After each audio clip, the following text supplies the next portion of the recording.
Guys, പ്ലാനുകൾക്കുമെല്ലാം അപ്പുറമായിട്ട് നമ്മൾ ശംഖുമുഖത്തൂടെ ഇങ്ങനെ നടന്ന് പോവുകയാണ്. ഇതൊന്നും അല്ല പ്ലാൻ ചെയ്തിരുന്നത്. അവസാനം എൻ്റെ പേര് ശംഖുമുഖത്താണ്. പിന്നെ ശംഖുമുഖം ദേവി ക്ഷേത്രത്തിൻ്റെ പൂക്കളും അവിടെ താറാട്ടിൻ്റെ എഴുന്നള്ളിച്ചുകൊണ്ട് പോകുന്ന ആനയാണ് നമ്മളീ കാണുന്നത്. അപ്പോൾ ഒരു പതിയെ അങ്ങനെ നിന്നില്ലേ, അതെന്നെ കണ്ടപ്പോൾ ഉള്ള നോട്ടമായിരുന്നു കേട്ടോ. ശംഖുമുഖത്തെ രാത്രി കാഴ്ച കണ്ടിട്ടില്ല കേട്ടോ. നവീകരിച്ചിട്ടാണെങ്കിൽ തീരെ ഇങ്ങോട്ട് വന്നിട്ടുമില്ല.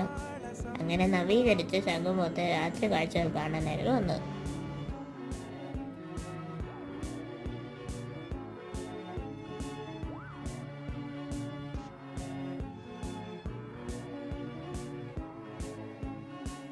ఇవాళ నింగిలోని తార తళుక్కు మంది ఎదురుగార వయస్సు తీరికుండదార హాయ్ హాయ్ హాయ్ సొగస్సు పంచుతున్న